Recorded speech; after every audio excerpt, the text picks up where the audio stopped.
So we've called this press conference today to announce the filing of 3 additional cases against Sammy Mahfar. They're Group HP actions with harassment components, and they're filed in Manhattan's housing court. They're a lot like the case brought against Mahfar at 113 Stanton Street, which happened earlier in February this year. These filings represent another moment where this amazing group of tenants is proving to this bad actor, this bad acting speculator, that they are organized and they're not going to sit quiet and let him bring their homes under siege. And what we've seen time and time again in building after building, in 5 buildings now we've seen this in the Lower East Side in Chinatown, we've seen Sammy Mahfar come in, do reckless, illegal construction and demolition work that exposes tenants to illegally high, astronomically high levels of hazardous toxic lead dust, including in buildings where there are children under 6 years old. We've seen him do work in violation of all city laws regarding safe construction practices, safe lead mitigation practices.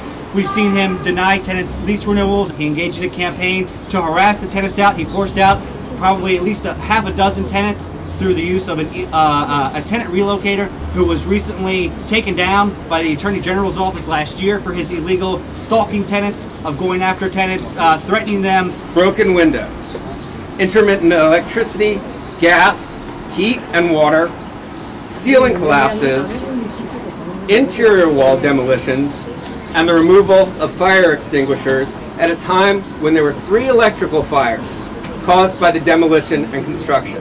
Just weeks after purchase, he's embarked on a substandard demolition project in my building. When the construction first began in the building, it was a dust zone full of garbage and this construction.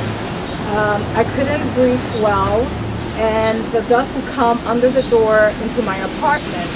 Because of this dust, my son suffered 2 asthma attacks and had to be taken to the emergency room, where he was hospitalized and then given medication. These are old buildings constructed when it was common to use lead paint on the walls.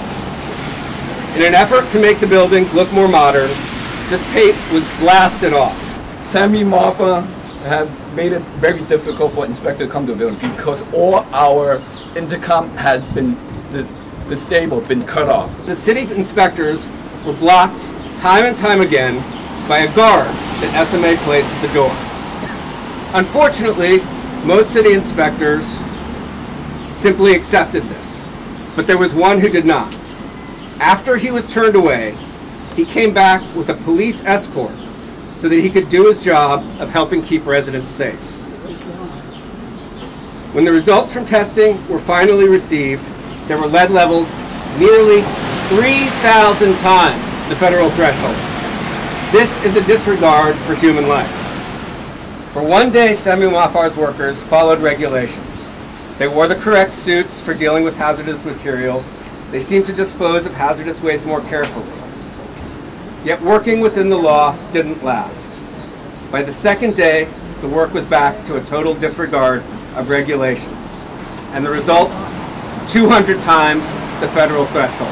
In March of 2015, Con Ed had to come and remove the illegal gas system that was put up. When we are talking about gas, we are talking about fire, we are talking about explosion. When they tore up the floor in the lobby, we had to walk a 6-inch wide plank to get into and out of the building. We had elderly people that were afraid to walk this plank and afraid to leave the building. And stairwell, it's built that's uneven. Like Seth said, it caused apartment 3's grandchild to be hospitalized with a leg injury. It's still not fixed yet. It's still going on. I also was sick for a month because I didn't have any heat in the apartment during the time of construction. Hot water and heat availability is always an issue, always. When the owner decided to convert the stove from gas to electricity, they left me without gas for a month and never gave me gas so that I could cook in my house. And the time Verizon line was cut in front of the building, how we find out because an elderly tenant in apartment 8 trying to call a friend, service is disconnected. And that is her only line of communication to call 911. What happened in case of emergency? What happened then? USPS stopped delivering mail to our building because of construction. We have to pick out our mail from the post office. We also had an increase in insects and vermin, and once again, ceiling collapses. Ceiling collapses at this point almost seem a signature move for Sammy Mahfar. And in September of 2014, electricity was cut off from apartment 11. Cut off because Sammy Mahfar forcibly called Tenant, telling them that the apartment's vacant, nobody longer lives there. And I am in apartment 11. I've been there for over 30 years. Besides the health issues, my landlord never fixed the problems in my apartment, but he would fix the ones in the vacant apartments. Numerous times, one of the representatives from the landlord would ask me if I wanted to move to another borough or to another building, and I will always tell them no. And even though I told them no, they still insisted on the same conversation every time they came to the apartment. So we were faced with a choice. He gave us choices. You had to get out or stay in that barely livable building.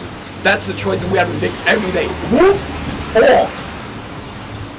You know, one of the really shameful tales of two cities involved here is that you go to these buildings and you see, you know, apartments with luxury renovations alongside tenants whose apartments haven't been touched in years. They've been raising their children there, they've lived there for decades, and then you go in and there's, you know, the electricity goes out in the apartment, or there's no, you know, the bathtub is rusted, there's no working sinks in some of these apartments. Mr. Mahfar must end this campaign against these buildings, these rent-stabilized tenants just trying to fight for the warranty of habitability that they are entitled to.